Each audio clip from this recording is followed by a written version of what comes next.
fantastic. Some new faces, so that's brilliant. Welcome, everybody. Some more discussion on Slack regarding exchange outreach. I know there's been quite a bit on that, and hopefully we're going to hear some more about that today. So that was fantastic. Wednesday's governance was cancelled. That's fine. We sorted that out. We were up again on Friday, etc., etc. Bounty rewards, questions into Slack. I think that seems to be moving forward. I'm sure Rob might have something to talk about on the reward system, but I know I actually so far that's fantastic. On the face founders one, I actually went through and did it, so that was all fine.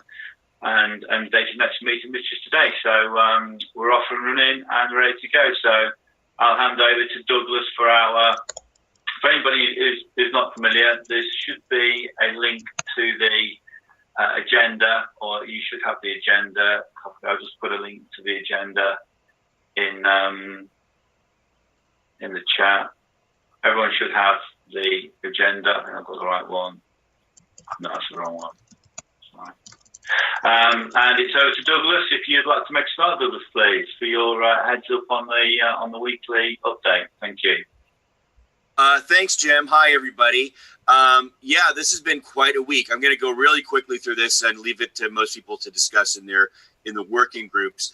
I'd be remiss if I didn't note that we've had some pretty significant rough patches with the testnet this week, and huge hats off to the whole network team, because we got through those. It was very hard. We got through those. I know that at times people would have thought it might have been just smarter or easier to restart, but we got through them. And what came out of that is a couple of really amazing things. We have a new bootstrap process that Jerry Huff and some others put together, that we're able to really quickly actually cut the time to get a new node up from overnight to like an hour. It's amazing. That's something they don't have on EOS yet. And it's a direct outcome of just the great cooperation that's happening on this team and network. Mark Cohen has put together a manual, which is fantastic, which is part of our new wiki that Jerry originally put together, about how to set up a block producer, and it's really top notch. Dimitri at CalEOS has put together Pulse, which is a great monitoring tool. So these are all things that we probably were going to do anyway, but they've been brought forward because of the problems on the test net, and it's been great. Couple quick things. We are adding a couple things to the website, some stuff we need to move forward with quickly. One is we're going to have probably today or tomorrow a new portal page going up for lost and compromised tokens. That means for anyone on EOS who had their tokens lost, we're setting up a simple process for getting those getting people to be able to change those before we launch. We have a team, a new working group around that, and we brought in several people who have been part of that process before on EOS to be ombudsmen for us and help people through that process. So that's coming up quick, but we really wanted to try and outreach as many people as possible about that, because we have to make sure we give enough people time to do that. We also have an arbitration page coming up, and that's been up. And so if there are arbitrators who are interested in being arbitrators on our system, it'd be great if they can. They have a place to go in and start posting their candidacy. We're not asking arbitrators to have a broad candidacy page like a block producer. It's a high bar for that. We're giving them one place that's much easier. And it's been a huge week in development. I hope they can talk about some of the things they've knocked down. Really big stuff. I'll leave that to them. I'm gonna hand it back over to you, Roger. For now, I'm sorry, Jim. For now, that's where we are this week. I'm the better looking one, Douglas. Remember that, please. So you keep saying that. It was remiss of me. If you could I was trying to speed through. Just please remember to sign in on the bottom of the agenda, the roll call, just to sort of So, okay then. So the process is that we whip through the working groups, and arbitration hasn't got anything in there at the moment. I don't know if anybody wants to jump in on arbitration. If there isn't anything there, I'm going to speed us through. Yeah, that was my mini thing on arbitration. Yeah, okay, thanks, Douglas. So, bounty system, is it, Rob, you normally take the floor at this point, and I'll be disappointed. So if you can jump in, fantastic.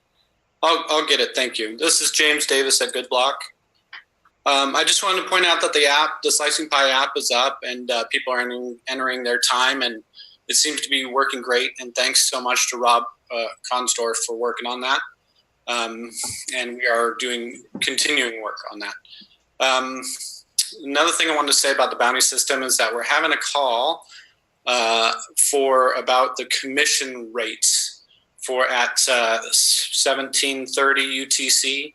So we'll be talking about how much value we place on getting new exchanges and dApps and things like that. So if you want to talk about that, which I would encourage, please attend that call if you would.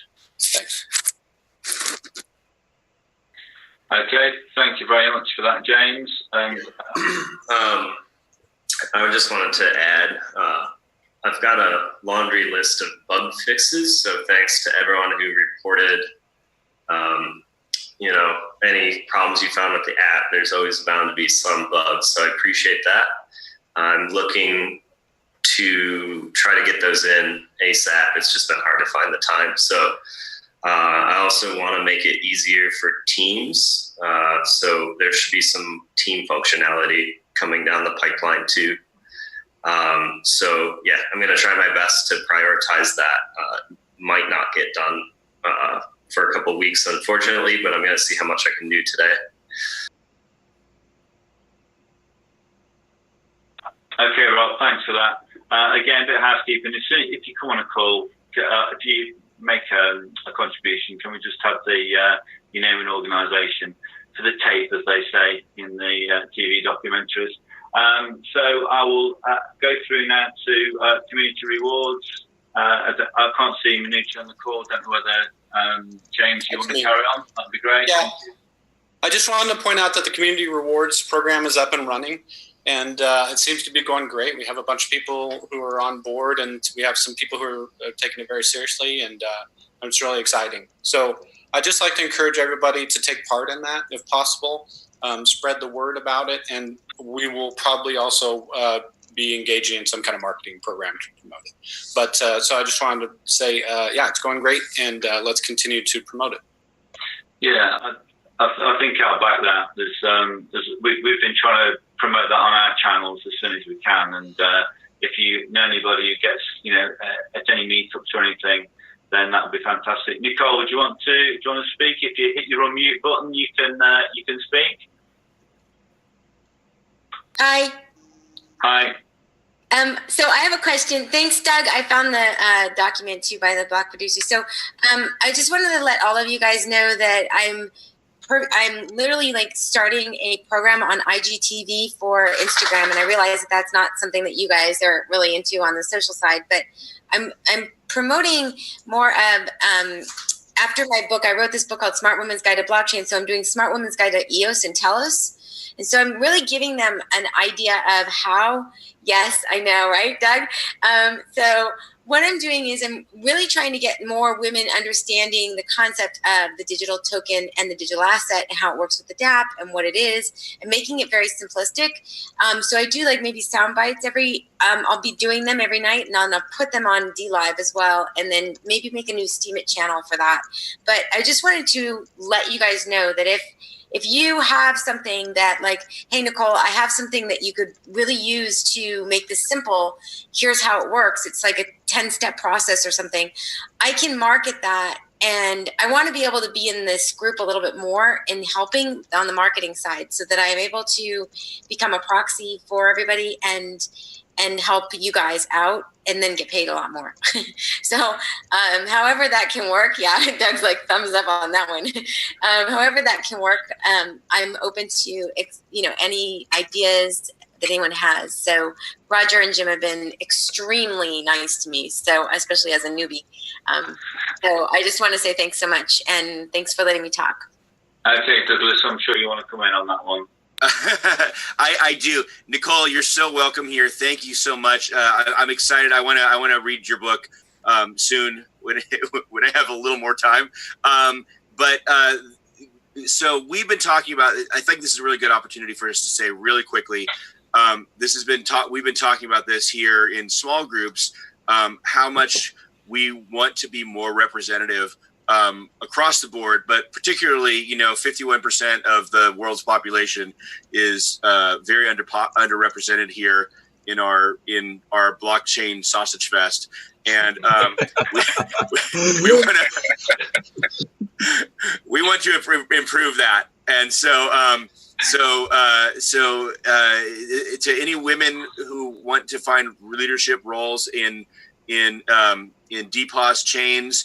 We are here. We want you, and we want everybody, but we want to be more representative. And I'm really glad, Nicole, you're here, and please keep doing that outreach for us. Thank you. Yeah, I want to be able to do what Adriana's doing for Cypherglass in that way of going and representing everybody, but I don't want to just represent one. I want them to understand the concept of all of the block producers that are doing, not just independent, like Jim has told me, make it narrow, but more of, I'm not on Amazon, or I'm not on Google, I'm not using their cloud, I'm, separate from that. So really keeping that integrity and allowing you guys to, guide me into what you're doing so that I'm able to represent in a way that gives you guys a solid foundation for social, because this is so, people, confused minds don't make themselves up, right? So that's really where I want to be. Okay. So thanks, Nicole. It's fantastic. And it's great to see you on the call. You're more than welcome. I'm sure that CJ and Beth will welcome you onto their channels, because we've got quite a lot going on in those channels as well. And the more women we see on the calls, the better, as far as we're all concerned. So that's fantastic. I've lost where I am now after all that. Where did we get to? Community rewards, step outreach, development. I haven't got anything from Peter written down, but I'm guessing that someone's going to have a faster development, or are we going to wait for that? Yeah, it's been a huge week on development. Would we? I don't know why Peter's not here. Could we just push that to the end and come back to it? I am here. I am here. Oh, robot voice, go. Can you hear me? Yes, Peter, we can just hear you. Carry on. Am I still a robot? Ish. Oh, well, I'll try, and then if it's too unintelligible, you just let me know. I will. You're okay. You're good to go. This last week, we've made a lot of progress. Craig Branscombe finished a first draft of Ratify Amend, and so that will be ready to push out on a chain as soon as we have merged all of the pull requests and made a new version tag on master. That would also include changes to missed blocks and the ability to remove producers that have been missing blocks for a certain period of time. We've also merged in most of the unit tests thanks to John from Telos Voyager and Modelin from Amplify Telos. And so those have also been merged into the repository, so we should see working unit tests coming through on this newer version. And then we also merged in upstream changes from block 1 for version 1.2.5, which should fix some of the memory leaks that we've been experiencing on the testnet over the last couple of weeks. That's basically it. Okay, but that tag should be available soon. So we're finishing up our merges today, and then we'll have there should be something visible for you guys here this afternoon. Okay, Peter, thanks a lot. That's fantastic. I'm going to move on unless Douglas starts waving at me. You happy? No, he's giving me a shrug. So I'm fine. I think that's totally underselling the fact that they merged an incredible amount of stuff, but I'll let it pass. Yeah, well, we're from the development guys, and when Jerry's on, we sort of like just amplify everything 3 times in my ears. That's what I do. So it's sort of it's a default position that I'm working on. So I'm quite happy about that. I think the Short is sweet. Here he is. That's fantastic. Straight to the point. That's what we like. So I'm going to jump on now to Exchange Outreach with Beth and Roger. If you'd like to crack on. Sure, great. Well, more good news here. Things are really moving on, and so we're very excited to announce the first exchange that's agreed to list Telos. Yay! So that's EOS. So well done to Josep, EOS Barcelona. I know you didn't really want your name next to that, but you've done a lot of work on it, so you need to be recognised for that. So they're going to list Telos EOS pair. And tests will be done with the Telos testnet and the Jungle testnet, so that they can get that working. So anyone trading Telos there on the EOS mainnet, EOS will be able to withdraw Telos into their Telos mainnet accounts when it goes live. So what a fantastic development! I think you'll all agree that's a really huge milestone. It just got real. That's fantastic. So, do you want to come any more on that? Anybody, or are we happy? Again, I think Joseph needs a big shout up, and Nicole's coming in. Okay. Can I ask you a question, Joseph? Can you give the how-tos? Like, if I were to explain, the moving Telos into my mainnet, right? How would I do it? Is there a doc? So that I can look at this. Anything that can help me explain it to the layman is going to be helpful for everybody. So I just love to be honest. Not yet, because it's all just so new, isn't it? But that'll be coming, Nicole. Yeah, definitely. Lots of videos to be done there. But you have an aura around you, Roger. It's like you're glowing. It's he's like that even when he's not on virtual background. Anything like that. If you want to. If you mention things like that in the chat, then people in the particular groups, if you ask people for stuff, they'll give it you. And also, if you jump on the weekly calls for the individual groups, then they'll be able to direct stuff to you with the things that you need. So I think that's fantastic. Adam, are you back from the kitchen? Yeah. So governance, do you want to crack on? Yeah, so we had kind of a slow week last week, and that was partly my fault. I was in Kentucky at Bourbon Festival, so we had already canceled Wednesday, and then I was at the mercy of the people that I was with Friday and couldn't make it to lead that meeting. But we're back on track this week. We finished up the latter part of the network operating agreement, so kind of all those clauses at the end, and thanks Douglas for kind of finishing those up because we ran out of time. I think the plan for the rest of this week is tomorrow on Wednesday we're going to be reviewing the Reg Arbitrator contract, and then on Friday I think we will probably revisit the operating agreement, because we did skip over that arbitration section, or we started to clean it up, but then slowly realized that we're like, oh well, we don't actually know what this is really going to look like yet, so we have to go back and revisit that. But that being said, actually the network operating agreement will probably go through just one kind of lightning round of, is everything defined that we think we need to have defined, fixed grammar, that sort of thing. And then I think we can release a new version of the network operating agreement, first to you guys for a few days, and then to the general public after that. But we want to do it quickly, so to get as much feedback as possible. Yeah, and if I can add in there, there's numbers in many places. There's numbers that we need. Now, is this 3 months? Is it 6 months? Is this 5%? Those are things that we did only a light amount of discussion about, because we feel those are things that we ultimately have to discuss in the group here, and then the general community needs to discuss those.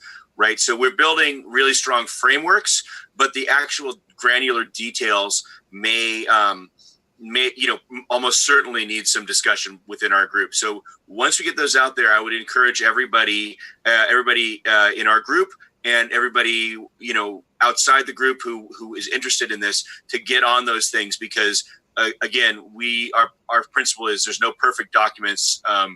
And we're just trying to make them better, and the more eyes, make it is that process. That's the more eyes on it, the better. So please read them once they come out. Okay, thank you for that, Douglas. So it seems to be onto my. I just put an idea in here, which was to meeting section is that next week I'm going to work on changing this agenda. We've had this format for, 4 or 5 weeks now, and I think we're going to move to having one, like I said that we're going to have one standing item next week, which is going to be the launch page, because we're getting down to the stage where we need to be deciding on the red, amber, greens, etc., etc. So I'll have a play around with the agenda. So have a look out for that. And if you think I've done it right, then thanks. If you think I've done it wrong, then let me know and I'll change it. So look out for that over the next few days, and it'll be a different agenda coming into next week. That was my bit on that. Network maintenance.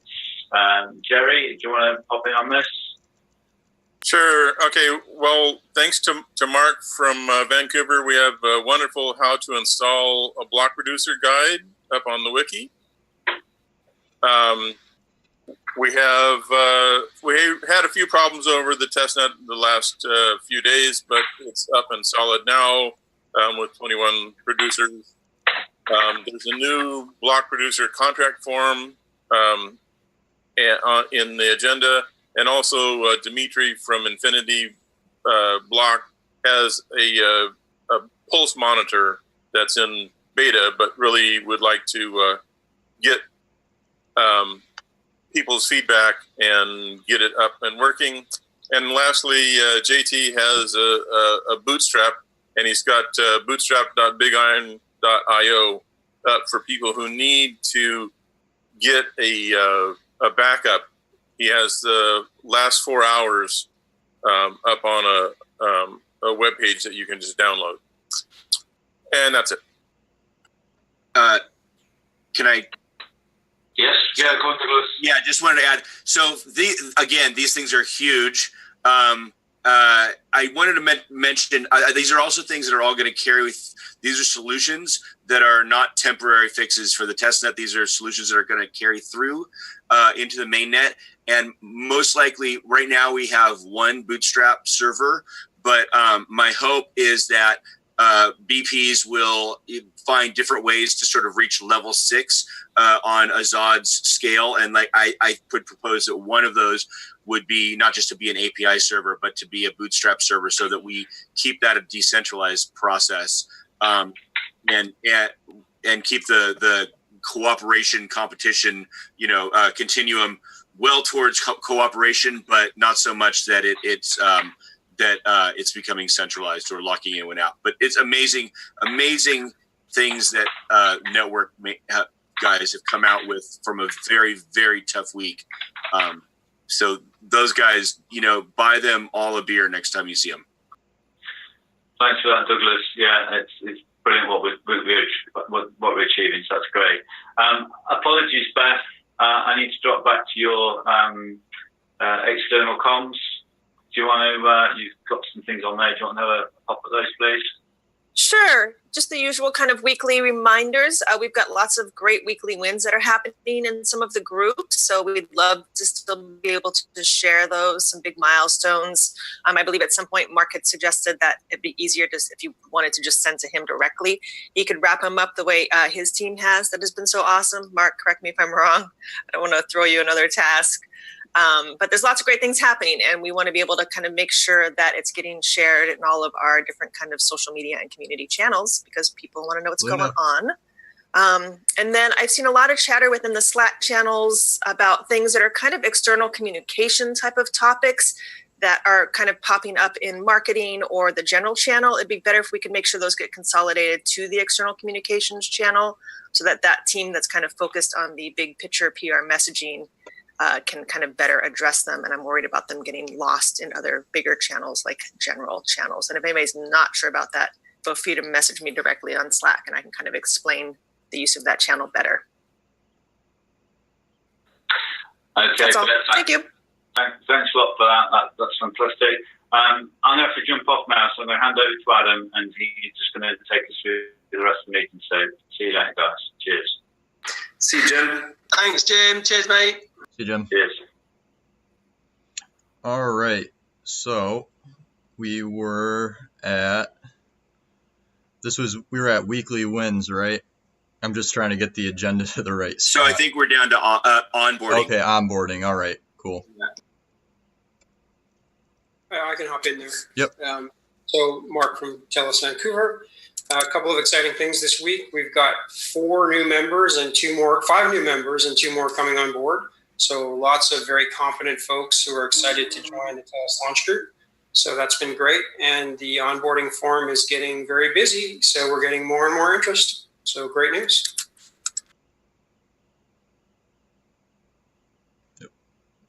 Cool. So I think. Sorry, could I just ask a question there, Mark? The onboarding form. Sorry to interrupt. Took me a while to find my unmute button. Is it okay to just send anybody to that form that expressed an interest in being involved, or is there another process that goes before that? No, that is the first step. Please direct everybody and anybody to that form. Brilliant. Okay, thanks for clearing that up. If another quick question about that, are we still doing like sort of a web of trust when we get people who we know from other places, for example, other block producers and whatnot coming in? Or do we want to funnel everyone through that same process? Or if they're people we know well enough, do we just bring them in? Oh, yeah, we certainly are bringing in folks that we have pre-existing relationships with and have already established trust with. There's no sense to funnel them through onboarding. Okay, that's what I thought. I didn't want to short circuit the process now that it's running so well. Thanks. Okay. Looks like we can move on here. So we'll pass it off to Assad to talk about security and GRC. If he's on. Assad, are you on? I don't believe he's here. Okay. He is here. I can see him, but there wasn't anything under that point on the agenda, so I don't know. Maybe I can quickly talk if he's not listening. Okay, I mean, we have created this the minimum block producer requirements. You have seen that, and the last week we were supposed to focus more on the privacy aspects and the GDPR. There has not yet been done a big progress in that area because I was mainly busy with getting back the node up and running. Spent 2.5 days because the node was crashing during the weekend. So, but we will be, I think, spending more time on the privacy aspects and how to tackle GDPR in the future. Yep. So that was all from security and GRC. Thank you. I had trouble with the microphone, so that would be my update. Thank you. Cool. Thanks, Ed. So I'll pass it off to CJ Anders or Sean. I think CJ was writing some notes under his agenda item. Hi, can you guys hear me okay? Oh, her agenda item. I apologize. I don't see everybody's face sometimes, so. It's okay. So I just wanted to say we've been gathering the new content that's been produced and existing content to update the electronic press kit.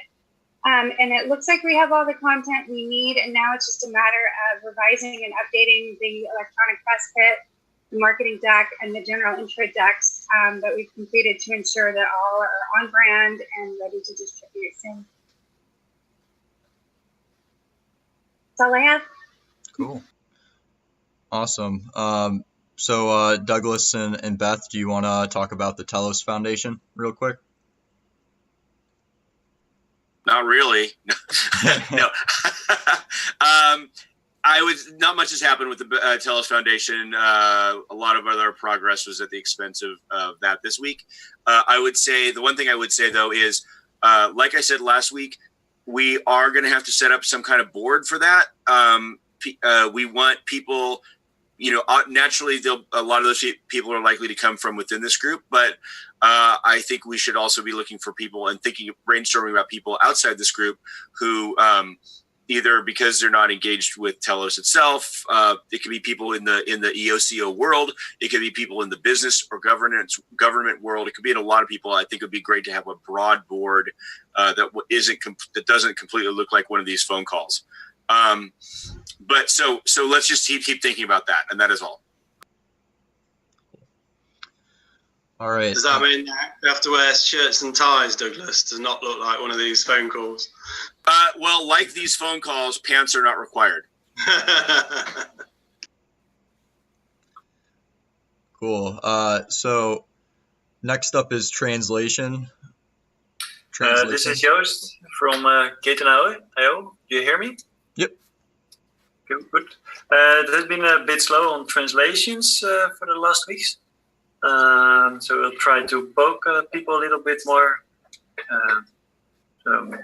And for the white paper, we need a Korean and an Italian translator. So if anyone knows Korean or Italian translators, GoodBlock has a Korean translator. I think he's. Oh, go ahead, Beth. We do have a Korean translator that's completed the white paper. I'm just trying to get the updated white paper from him, which should be done any day now. I think we just need additional Korean translators to help him out with all of the other documents. That's all. Thanks, Beth. And then, so we hope to speed up things a little bit with the translations. Great. And then I think the last work group, if we're good to move on, is the RAM group, and that's Douglas again. Again, not a lot of. Oh, go ahead, Mark. With regards to translations, do we have a list of the languages that we are translating and the list of the languages we'd like to translate? We do have a list, although as far as I'm aware, it's not updated at this moment. So I will update it the coming days. That sounds like a great community rewards option if we got that list out there saying looking for, translators in these languages. Right. Largely, I think it's Japanese that we're missing and possibly German. We do have a German speaking. Oh, that's right. Okay. Yeah. Then Japanese. Japanese and Italian. And Italian.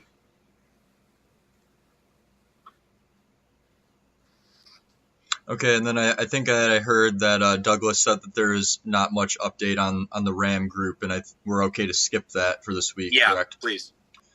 Okay, and next point, there's a link about the launch requirements in the bottom of the agenda. This is a standing item, so I don't know if we need to go over this necessarily this week. And then finally, Rob had an Investing with a Difference proxy interview yesterday with Rahman, who runs that proxy, and I think he has some feedback to share from that call, because it was actually pretty I watched it this morning. It was pretty heavy into asking about Telos and what we were up to and why it was important. So Rob, I'll let you take it away. Sure, yeah. So not to reiterate the call, as everyone can watch that on their own time if they choose. But off the call, Rahman and I had some discussion about Telos, and I wanted to bring back his feedback just as something the group can chew on. So he really thinks that people are confused about forks like Telos, and they're already trained by the industry to think forking is bad. And so we really have to work against that. One of his pieces of feedback was, try not to, and we don't have to take this, but I think it's good feedback. That's why I want to share it. We shouldn't try to necessarily put the mainnet and Telos at polarizing ends when we talk about it. We can talk about Telos as being different and doing things different, and some of us may subjectively think those things are better. But if we're trying to win the hearts and minds of people who are trained to think what we're doing is bad, then we can have a little more tact about how we publicly talk about Telos and compare it to the mainnet. And in general, the confusion, one of the things that he offered us was to have Telos highlighted at his event on November 12th. After the SF Hackathon, he's having a Dev EOS event. The details are forthcoming, so we can use this as an opportunity to actually have people from Telos there talking about Telos, teaching devs how to deploy DApps on Telos and so on, and showing that in general this is building value.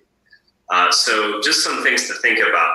In general, people are confused about Telos and what it is and why. And, you know, perhaps when we talk about it, you know, we could be a little bit more tactful about the mainnet and not necessarily painting them as polarized. So just some feedback. And yeah, I just wanted to bring it back. So that's all I had. And yeah, I think we should discuss, you know, being at this event and trying to provide clarity to people who are confused about why Telos or why forking is okay, and our sister chains, as we've been calling them. So just some things to think about. One thing is not to reference it as the mainnet, just the EOS chain, because we're going to have our mainnet. True. That's a good point. Yeah, so, it is just. So it's the EOS chain. This is the Telos chain. Yeah, I also think that we should get away from EOS as much as possible. And also, I noticed that there's another, a fork, Warbly, and they are also trying to be distant from EOS. So, providing features that EOS is not providing. So I think we should not use the word fork. Maybe like Jerry said, we should have our own identity, separate. Yeah, totally agreed, Syed. Those are both very good points. I'll try to stop saying mainnet myself, because I do have that habit. Yeah, and you know, we're building something really awesome and valuable here, and we don't need to be little broed by the EOS mainnet. So yeah, we can totally have our own identity and not you know, be in the shadow of the mainnet per se. But that's also like, we want people from the mainnet to support us, because there's already a huge core of people supporting this technology. So just trying to bake in some tact there as well, so we can kind of win their hearts and minds, I think would be helpful. Cool. I love the way you managed to say mainnet at least 4 times after you said you're going to stop using it there. Yeah. It's the EOS blockchain and it's the Telos blockchain. Is that what we're going with? Yeah, that makes a lot of sense. I think there was a time when we first emerged that old nomenclature made a lot of sense. But I think this is probably more clear. But you know, things take time. We all have to take time. And I think those are some great feedback. I will take it personally. CJ, you've got some. Yeah, I just wanted to say, I'm sorry, I'm cold, so I really have a hood on, but I just wanted to say that all of those comments and thoughts are already incorporated into the marketing deck. So I think when that comes out later this week, you guys, it'll be distributed in Slack, and then our press kit also will be publicly distributed. We'll kind of help everybody with language and kind of terminology to how to talk about Telos in the best way. So awesome, that's great, CJ. Thanks for doing that. Looking forward to seeing it. Yeah. I was going to say, too, there's been some discussion in the governance telegram for EOS. And, you know, there's some discussion at Telos as well. And, you know, I went in there and I said, it's like, look, I can't it's not like we can stop mainnet from taking anything that we do on Telos for the most part. Right. I would be surprised if they didn't adopt at least a few of our clauses down the line, because I think we're doing good stuff. And I think that just makes Telos look better too. Well, and I hope they do, right? Yeah. Everything we do is open source, right? So if we think these are good ideas about governance, and why would we include them otherwise, then they're almost certainly equally as good for EOS. Right. And there's some things we're actually going to be out ahead on, And I think that's fine. You know, like we encourage them to take whatever helps them, right? Just as we have received, you know, been beneficiaries of a lot of good things from EOS. We've learned so much. Most of the advances we're making are things that we would never have known if we hadn't, you know, been part of the EOS launch and carefully watching what's happening on EOS. So it's definitely a two-way street. Yep, and I mean, I've taken tons of feedback from those EOS Alliance calls, and we've incorporated more than a few things that, you know, I expect them to adopt, just because they're not going to actually be able to write it and propose the different constitution in time, probably anyways. So we are, you know, inextricably intertwined, right? We're members of the same family, and we're essentially dependent on each other. We might be more dependent on ESIO now, but maybe things will change as they start to borrow some of the innovations that we build into Telos. So let's frame this in a way that we are brothers and sisters. We're part of this EOSIO family.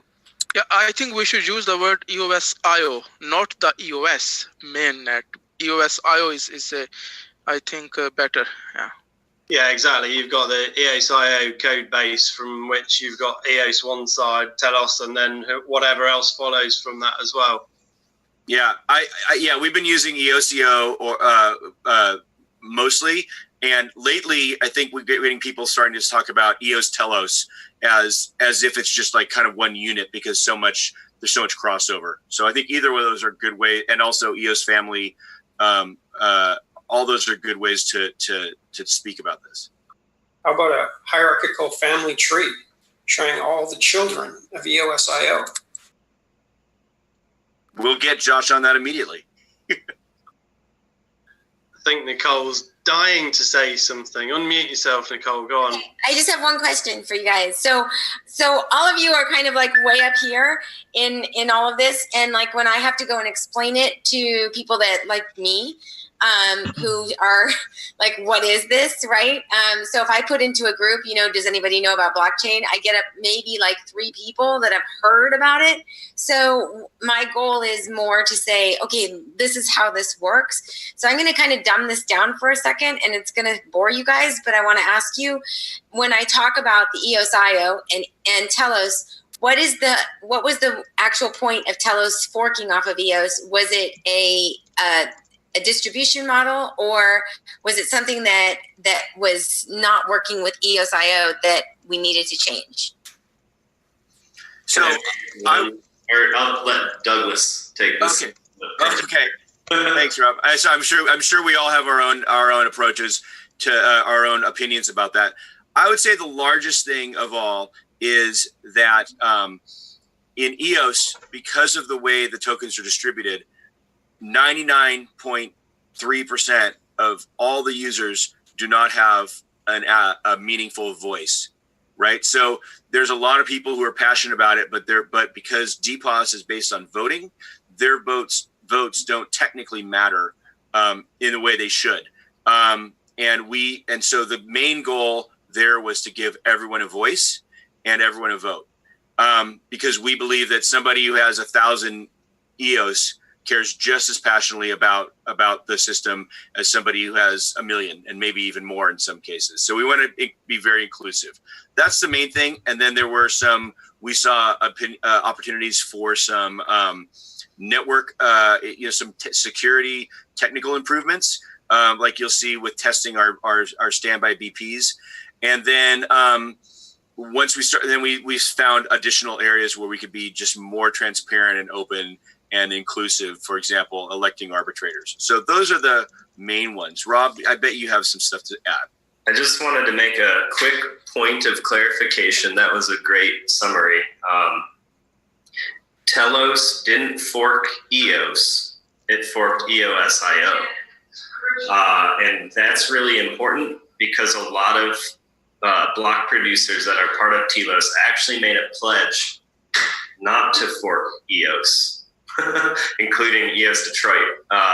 However, the way, so let me try to just quickly summarize this, Nicole. So Block 1 released EOSIO code. people in the mainnet took that code and made the mainnet, and GoodBlock and people part of the Telos launch are also taking that EOS.io code and launching Telos. So it's really an important but subtle distinction that we didn't actually fork Telos, or we didn't fork EOS, we forked EOS.io, which is a reference implementation.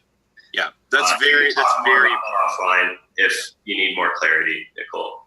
Yep. And real quick before we wrap up here, does everybody have access to the raise hand feature, or is that something that I need to enable? Because I realize that it's tough to for me to see when people have stuff to say, anyways. It's there for everybody, Adam, but I don't think and many people use it really. It's down along the bottom somewhere. We've never really had much luck with people trying to get people to use it on other calls, but yeah. I can't even find it. Yeah. Exactly. Yeah. It's a UI fail. Yeah, I also can't find it. Yeah.